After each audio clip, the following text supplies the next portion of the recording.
Tonight, we've got a great panel for you. We are honored to have with us tonight as our moderator an esteemed journalist who's been covering the business of entertainment for more than 2 decades. It's my pleasure to introduce the senior Hollywood correspondent for Vanity Fair. Please welcome Anthony Bresnikan.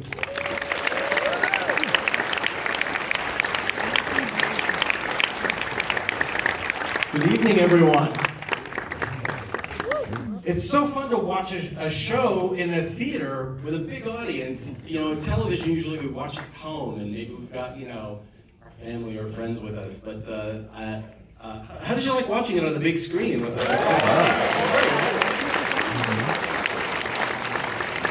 Anyone else here feel anxiety about how Jeff Bridges was treated in this episode?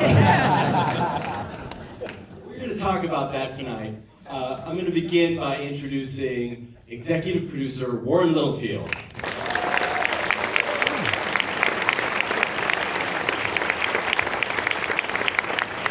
She plays Zoe McDonald, Amy Brenneman.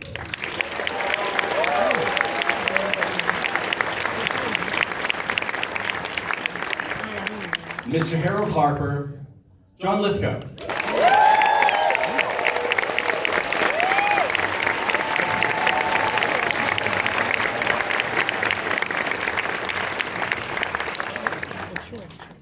And the man who goes by many names in The Old Man. I've watched this show, and I'm still not sure what is his real name. But Dan Chase, Jeff Bridges.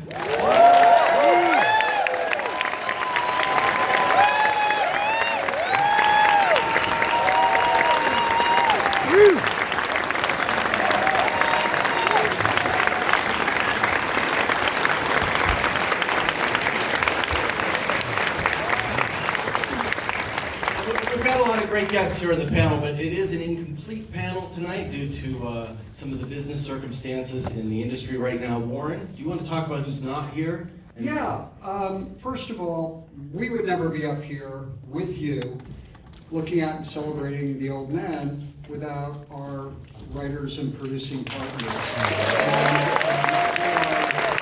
Thank you. We're united with them and so indebted to their creativity and work.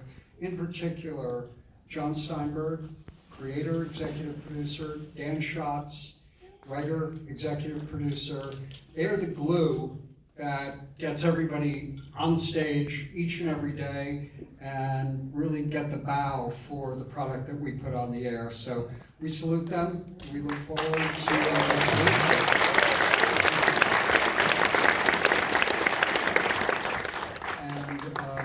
the sooner the better, but their issues are extremely important, and we love them, and we need them. Thank you.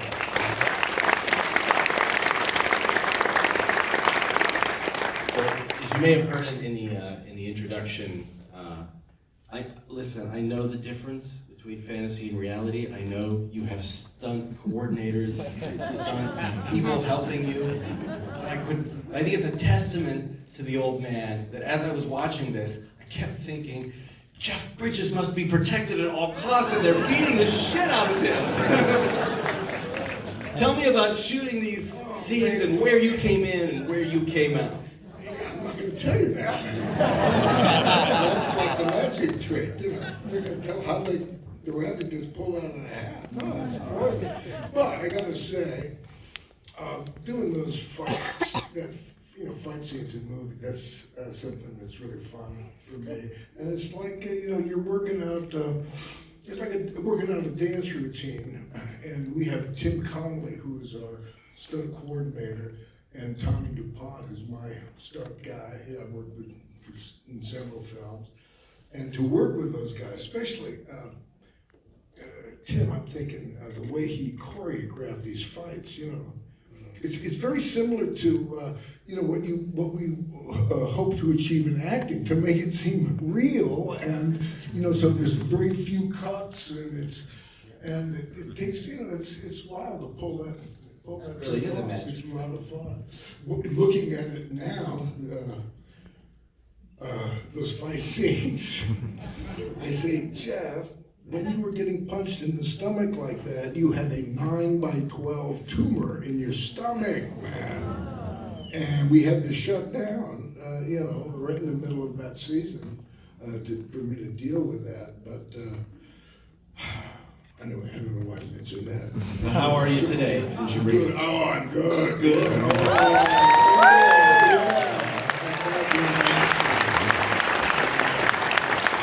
I want to set up a little story because years ago you told me this story when we'd done a previous interview. But fight scenes are some of the earliest acting you used to do with your brother Bo.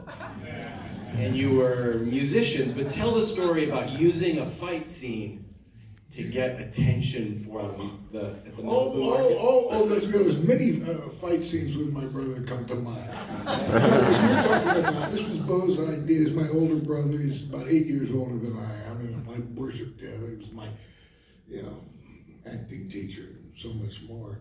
But he came up with this great idea to, because as actors, we need an audience, And he said, here's what I'm gonna do. I'm gonna rent a flatbed truck. We're gonna pull into a supermarket and we're going to perform a fake fight. But my father, Lloyd Bridges, taught us how to really, make it look as real as possible. And that will attract people. Then we'll say, no, it's a show. And we would get up in the back of this flatbed truck and do these scenes until the police would come. And then we would try to include them in the improvisation. And they would appreciate that. So we jumped in our truck and we went to the next supermarket, played the supermarket circuit. That sounds like something you might do in your family. Both of us go way, way back. Jeff in the world of LA and the movies, and I in regional theater. My father was a regional theater producer, so as soon as Jeff and I started to get to know each other, we started exchanging stories about ourselves as kids. I think my first acting was playing one of Nora's children in a doll's house when I was only about 2 years old. That's how far back, literally born in a trunk. And I don't remember a single thing about that performance, not anything, but I'm told I was very, very good. That's the beginning of my career. This is the kind of shit that Jeff and I share together. Hours and hours of working together. It's been a lot of fun. John, I'm reading John's book now, Drama, and it's filled with these wild stories. I'm right at the chapter now where he was the curtain puller, and he's about, 15 or so, no longer than that, 15 or so, and he's pulling the curtain open for Marcel Marceau. And it's this, you tell that story a little bit. Yeah, this was in Princeton, New Jersey at the McCarter Theater where my father was the director, and Marcel Marceau would come once a year. He was enormously popular, and I used to do backstage work whenever they needed it. So they made me the curtain puller for his one-night stand on this big, huge Broadway show curtain, this heavy, like 2-ton velour curtain with 2 big hemp ropes. And they taught me how to pull on one rope to pull the curtain up and then grab the other and pull on that one to bring it back down and then switch it. Because Marcel Marceau loved lots of curtain calls. I was taught how to bounce the curtain. And I did it just fine in the tech rehearsal, but on the night, he just kept bowing and bowing, and I was twisting out. And finally, I lost track of which rope was which. And I just looked at both of them, and I just grabbed one and started pulling and pulling and pulling, and then it started getting easier and easier. And I looked out onto the stage, and there was Marcel Marceau staring at me with about a 12-foot pile of curtain in front of him, down and down and down. And he was just staring at me with his white face, and Did he say anything? he was a mime.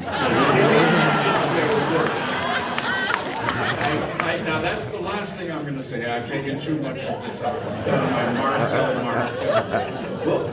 We'll get back to to the old man in a moment, but since we're taking trips down memory lane, Amy, what was your earliest performance? Was there a school show or something? I come Maybe from like lawyers Joan- and judges. Things are really fucking serious in my house. I mean, these jackasses are like, ah, it's so fun, you know? I mean, come on, man. There's like, I did ballet badly when I was like 3 or 4.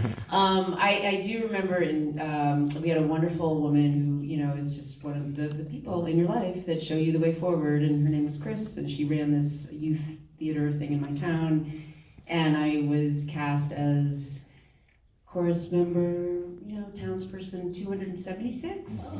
Like I was in Music Man when I was 11. And I was like, what is happening, you know, and the big weeps at the end, and I was like, oh, I found my people. And I remember like holding on to it was like this really sweaty Central Connecticut summer night, and I was just sobbing into my father's, you know, little white shirt. And I said, what's happening? And he said, I think you're found something, you know? And then I just was in plays all the time. The film and television came way later. I mean, way, way, way later. It was just because I couldn't get cast in regional theater, and I was like, okay, I'll do TV.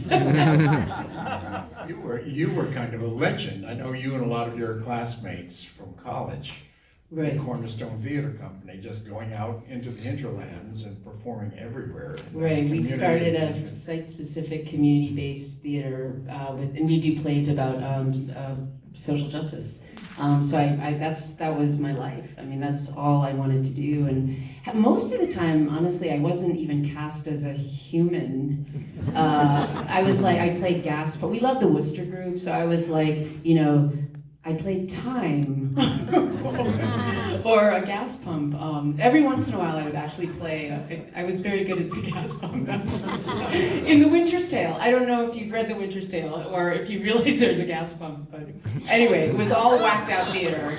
And then I was in a Tampax commercial. Like I had this commercial agent, and that was my first thing, and I was like, you get to make money, right? I mean, those residuals are, you know, pretty sweet. So Warren, can you give us a little background on Help us, Warren. Help us get back on track, Warren. I'm the very old entertained. Warren, can you talk to us about how you put together this band, this team of actors? And I've read each of you talking about working with each other was kind of the appeal of doing this. You get to be choosy about what you do these days, but working together was part of the fun. So Warren, how did you assemble your actors and figure out who would fit and what the chemistry would be? Well, it started by reading Thomas Perry's book and saying, wow, this is a wonderful setup. I only showed it to John Steinberg and Dan Schatz, the only writers that I talked to, the only people I pitched it to, and they got it. They got that, you know, the notion of a Jason Bourne-like character, and it's 30 years later in his life, and he's heroic, but perhaps not in the way that he thought he was. And there's a mystery to tell when forces come after him to assassinate him, but it's also a mystery for himself. And it's a journey of who he is. So the episode you saw tonight is kind of the overture of our series. And we started to go out into the marketplace and people were very interested. And then we took a beat and said, let's just write the script. And that was kind of a wonderful exploration and a deepening of what this character journey could be. And really, really ratcheting up the other roles and adding a lot more, making it a lot more complex a psychological drama and a thriller, which is where we live. And then we got to sit with a script that we loved, and we said, let's play the game. If we could have anyone on the planet, who do we want to be in business with? And we put Jeff's name at the top of the list and said, picked up the phone, called his representation and said, is this possible? And they said, maybe. And then when we sat down with Jeff in Santa Barbara, Jeff actually said to us, well, first we met here in town, and then we were right down the street. And then when we had our second meeting in Santa Barbara, Jeff said, you know, my wife read this book, and she once said this would make a good movie. Well, I kind of felt we had him then. I thought if we had Sue's approval that we could go through this dance, and we talked a lot about process. And lo and behold, we had the script, we had Jeff, and then John Landgraf, who is the CEO of FX, read the material, knew Jeff was involved, and said, I want it. And I said, well, we haven't shown it to anybody else. How much do you want it? He said, I want it, we're making it, that's it, you're not going anywhere. And I've known John for a lot of years. He worked with me at NBC actually for a decade. I really respected the values that he brings to that network.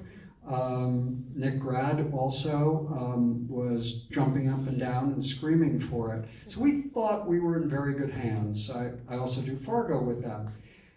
And from that base, then we said, all right, let's continue to dream, because so far this has been fun. We're in business with Jeff. And I go way back with John. We had a wonderful series that we did together, comedic, but as we all know, John has many skills, not just pulling a curtain cord. And so John became a part of our band, and then I'd never worked with Amy, I was just a fan, but Amy became a part of our show, and then Alia. And then really it was filling out that cast, but at every turn, it was like this joyful experience. And I'd like to tell you that it was painful and difficult. It took time, but it was joyful. Earlier, Jeff mentioned, I don't want to tell you how the magic trick is done, and you mentioned the complexity of the characters, Warren. And that's one of the magic tricks of this show, is that nobody is really entirely what you see at first. And I wondered if each of you could talk about the misdirect that you pull off. And I want to start with Amy, because I feel like Zoe's character is the one who maybe, and you correct me if you think I'm wrong, she knows herself the least. These guys know their secrets. They might be a little murky on what they did and why they did it, but she, when we first meet her, seems very unstable, very averse to anything that might disrupt her world. She's gone through a divorce, and I'm giving you a little background for people who maybe haven't seen the second episode. How many people have seen the whole season? Okay, that's a lot of people. But you appear in the second episode, so they've only seen the first. But she's... I play the dog in it. Yes. Yes, dog. But tell me about how she discovers who she is, and she ends up being more than she even realizes, right? I mean, it's so funny. I would say she's dramaturgically, she is the person who knows herself the most, because she's been in the real world. Like, these guys have been in the world of power and shadow and mirrors, and she's like, real world, man, I can't pay the rent. So I think she's, I always say that she is as complex as guys that, worked in espionage 30 years ago. She's as complex because she's an American woman living in 2022, and you got to be a shapeshifter to get through.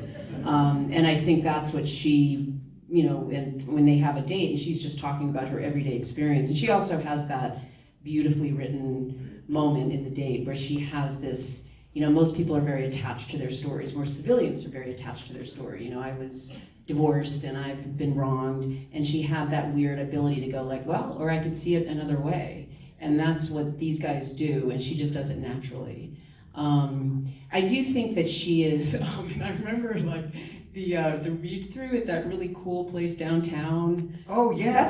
That's when I realized I worked for Disney. I was like, oh, I'm doing an FX show. Oh no, I'm doing a Hulu show. And then we got to the read through, and the snacks were incredible. And I was like, I think I'm working for Disney again, because on private practice I work for Disney, and the snacks were always really good. But I remember exactly.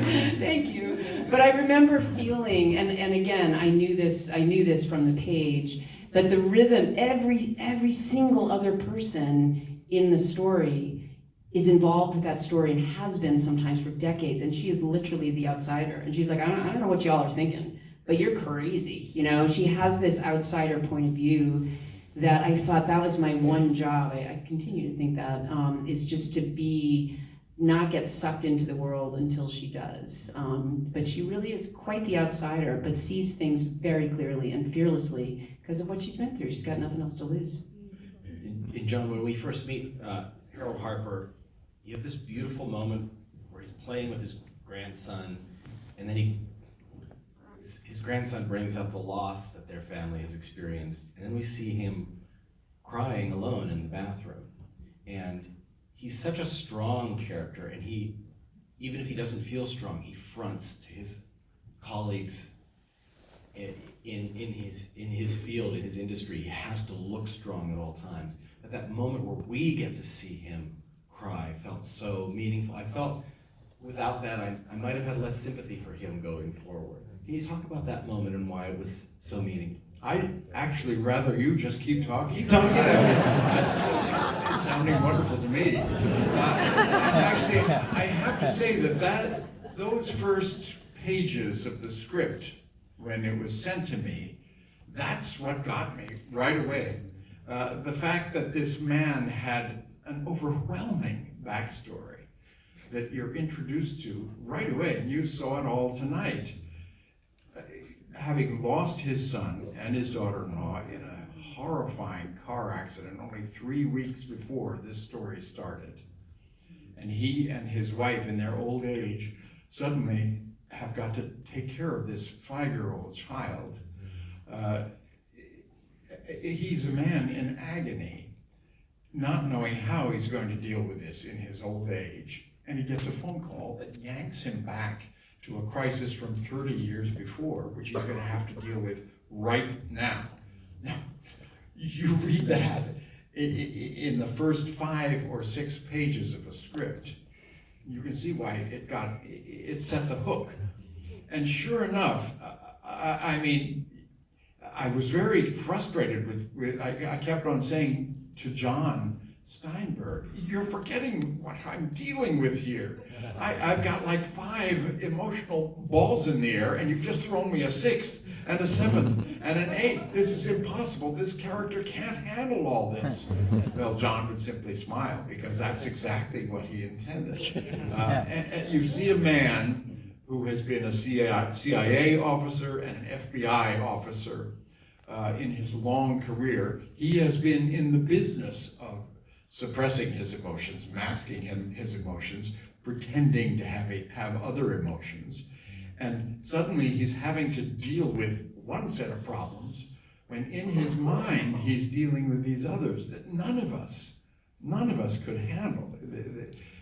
I mean, that's been the challenge, but the sort of the thrill of it. I mean, for a character man, that's you just look for those inner conflicts, and the whole process of how you just sort of feed information, emotional information to an audience. That's a wonderful challenge. Jeff, there's a scene in later episodes that John's character says, where he talks about the importance of his name. And he's talking to Alia's character and saying, my name matters to me, it's what I'll leave behind to my family. And I was thinking about how that resonated with your character, because he goes by Dan Chase, he goes by Robert Kohler, Henry Dixon. He has all of these names. What's the name that the Russians have for him as this sort of ghostly figure? And that seemed to be a connection between the name, this man, and as he goes from house to house, he was writing to his wife, your name is, on their little chalkboards and things, so that, how did you play a man whose identity has been forever changing, and who is he at his core, at the rock bottom?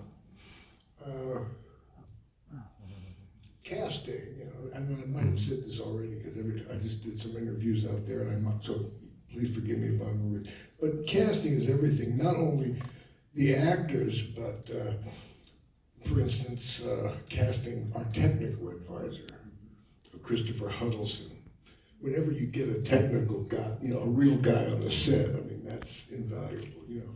And talk about actors. I mean, he's a CIA guy, you know, doing CIA work, pretending to be somebody else, and talk about acting. He's acting for his life, man. You know? So I would ask him, you know, all sorts of things about, you know, how did you feel? And one of the things I used as an actor, I said, well, I'm an actor. I can relate to what you do, you know. And then to carry that one step back, I guess, would be, is that, and I think it's one of the reasons that the show is relatable, is that we're all actors, man. We're all not who we think we are ourselves, and we're all showing different, you know, versions of ourselves to whatever's needed, you know. And that's, I think, one of the reasons why people, you know, can see themselves in the show. That, you know, one of the talk about casting John Watts as our director, you know, did such a brilliant job. So wonderful working with him. John directed the first 2 hours. Yeah. Yep. But you, again, later in the episodes, I think Dan talks about how he came to realize that his role in this world is as a protector, protecting things that he values, his country, his daughter, his wife. But his daughter and his wife are gone now. They're off. The wife is gone, the daughter is off on her own. Do you feel this is a man who really wonders, who am I now? Absolutely. Don't we all? I mean, I certainly do. Especially in these times, you know, and the times, you know, you don't really know who you are until you're tested somehow. That's what I find in these times that we're living in now. Certain are testing us all, I think. And Dan Chase gets very tested. As my buddy here, John, was saying, you know, the script that keeps giving you more balls to juggle. You know what? You know, what's this AI thing gonna do to us, man? Oh shit! And this, you know, there's so much going on. It's crazy, right? Yeah. I mean, it brings who we are out. These kinds of things, and that's a good thing.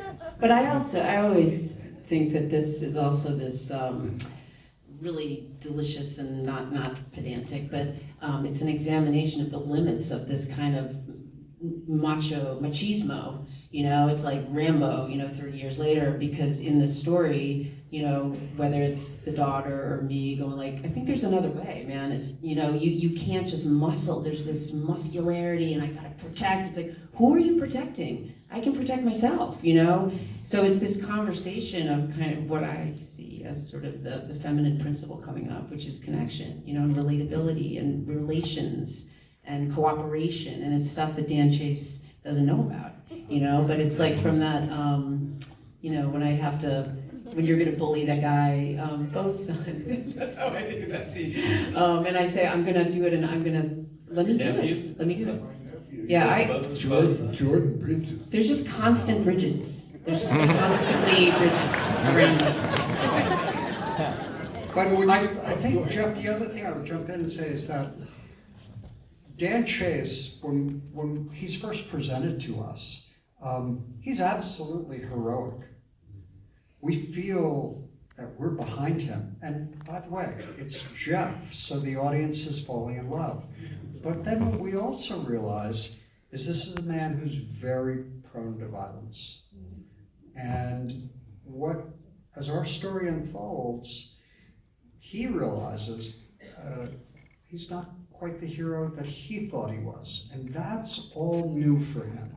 What's coming at him so hard and so fast is also revealing who he is. And I think the audience is experiencing that. And it starts to shatter. One of the things we're allowed to do is because we have Jeff. So there's the investment in, oh, we're on a hero journey. Well, it's not. And I think those are the twists and turns that allow us to sustain the story. And then when we look at Harold, when we look at Zoe, when we go beyond to these other characters and Emily, then we go, oh, wait a second. They're just as complex. They're just as fascinating as the journey that Dan Chase is on. And That I think is what keeps our audiences there, wondering what the hell is coming next. Yeah, it's been fascinating in creating this relationship between Harper and Chase. For us to look way into our history, 30 years before, when we were just sort of moving around undercover in Afghanistan, that's one thing. That would bring two guys very close together, two really good friends. But Jeff and I conceived it of us going back even further back in history, that maybe we even had a Vietnam history together, so that we really know each other like a long marriage. So you see us bickering and challenging, occasionally enjoying each other's company, restoring what was once a real friendship. But sometimes the fact of the matter is, I have to be careful what I say, because some of you haven't seen the rest of the first season. But one of us arranges to have the other one assassinated. I won't tell you which. And the other one, as the story unfolds, he finds out about it, and he basically says, I understand. How interesting can you get? In a very combative but very interdependent relationship. Now, there are two actors who play your characters in the decades past. You have Bill Hecht, who plays young Dan, and Christopher Redmond, who plays Harold Harper. Really nailed your cadence, by the way. Yeah, he was better than I was. But you tell me if this anecdote is apocryphal or not, but because your scenes together are on the phone and you don't really get together in person until later in the season, I heard that you actually played out one of these scenes in rehearsal that your younger versions actually played. Our only rehearsal. Tell me about that. And it was Jeff's idea. It's a great idea. It's the only scene we played together. It wasn't even us. No, it was so funny. Actors, man. What's so great with these two cats up here? I mean, when you get another person who's saying, "Let's open our hearts," we're like, "Yeah, oh!" And it passes like that in such a wonderful way. And I got lost in the love. What were we talking about? Getting me back in the rehearsal. The rehearsal. Oh, yeah. So He does that. He gets lost in the love. And I am so often. I get this. I don't know where the idea. Maybe I came up with this idea. I say, let John and I play our characters as young guys. Yeah, and I think you have seen the scene. Yeah, you saw the scene. It's the start of episode 2. So yeah, you have. Oh wow. Let me tell the story. I got it. Okay, you tell your and I'll tell. Yeah. So we're playing, and acting is very, very. Basically, it's advanced play, advanced pretend. You're playing, yeah. So in the scene that the young guys play, I come riding up on a horse, and John's character is there waiting for me, and so I'm spinning the whole time.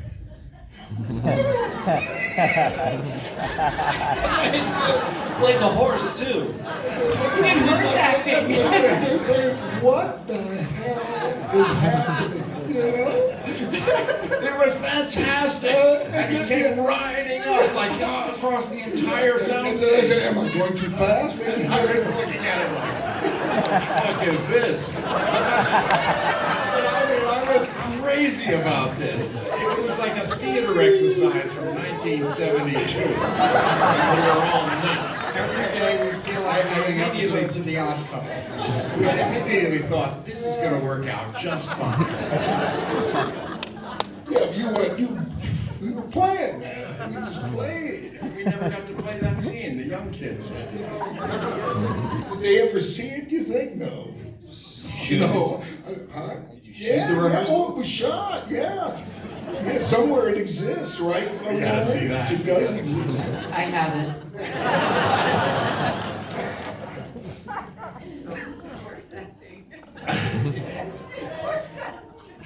It was like Warhorse.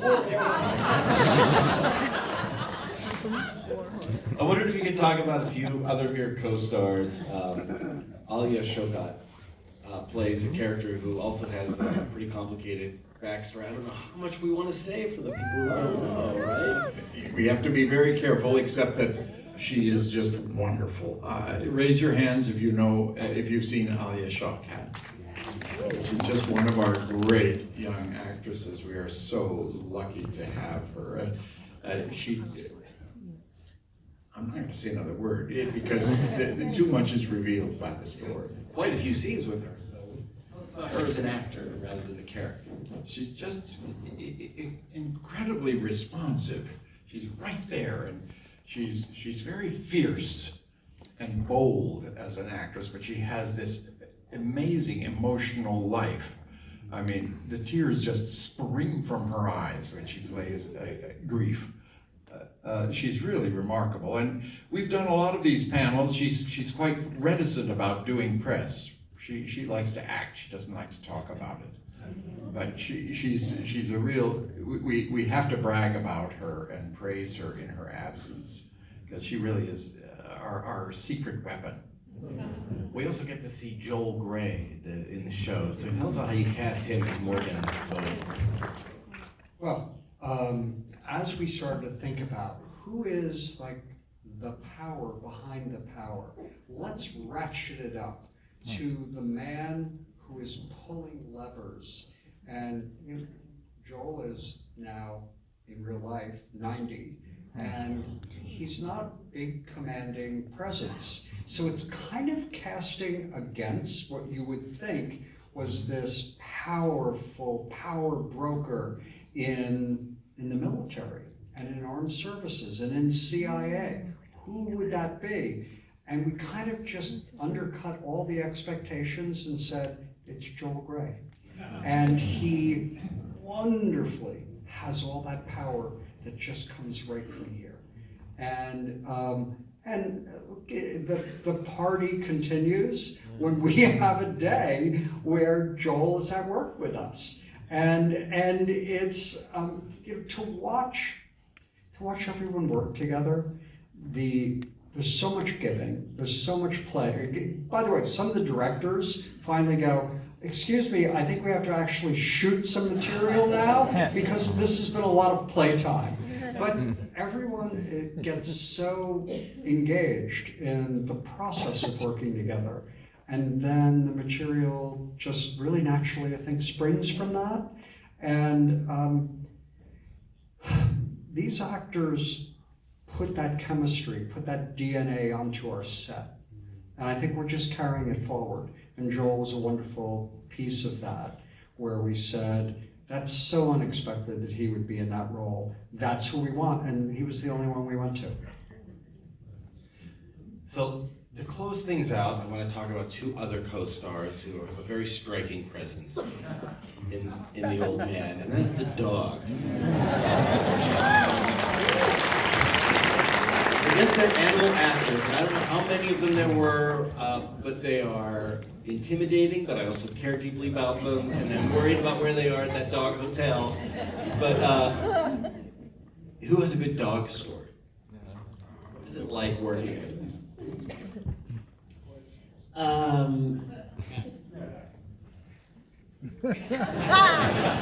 I have a really good dog story, but it's from season Let's mention 2. Because they'll never hear this. So you Sarah can talk Clifford, badly right? about them. Sarah You're Clifford, talking yeah, dogs. yeah. I'm talking about Here's Sarah a Clifford. here's a really So Sarah, our dog trainer, this woman named Sarah Clifford, and her right hand gal is Tiffany, and you would know this more than me, but she was super proud to get this gig because just like everywhere, Hollywood animal trainers, a very chauvinistic thing. So it's very rare for a woman to be an animal trainer when they're doing stunts and aggressive and fight.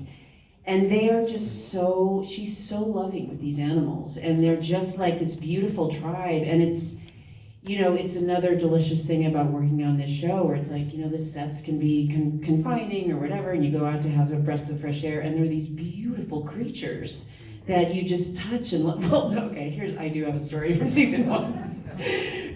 I feel like it goes with your horse acting story, because I'm working with Chad and the dogs, and probably was that, in episode 2, so the dogs had to do a certain thing, and I'm acting with Jeff, and it's great, and Jeff's looking right at me, and then he goes like, I'm like, what's happening? And basically, he would make these dolphin noises so that the dogs would like look where they're supposed to look or cock their heads. But I'm like, you have to tell me if you're gonna make a dolphin noise, because I'm like acting in the scene with you. Make a dolphin noise. Yeah, you can't make them move their mouth's gotta be just. It's kind of a homage to Lloyd Bridges, my father, Seahawk. I do see my dad do orca, whale, dolphin, different sounds for different things. But it's a He technique. looked right at me. I thought you were having a stroke. I was like, what's happening? Keep the shop going. We also had 2 rescues, 5 dogs in season 1, played Dave and Carol.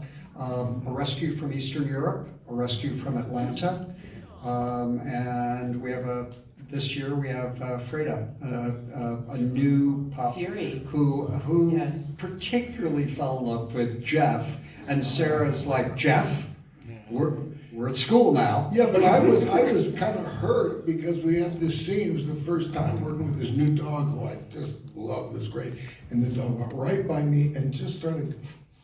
Just loving John. Yeah. What was the thing, John? It was something on your shoe. It was the hamburger I put in my Oh, is pocket. that what it was? No, but also, we have to give credit to the 2 off-camera dogs. Perfect replica Rottweilers, you know, these plush The toys. stuffed animal. They're stuffed. They're off-camera, just so that the other dogs could rest between takes. Wish they had them for us.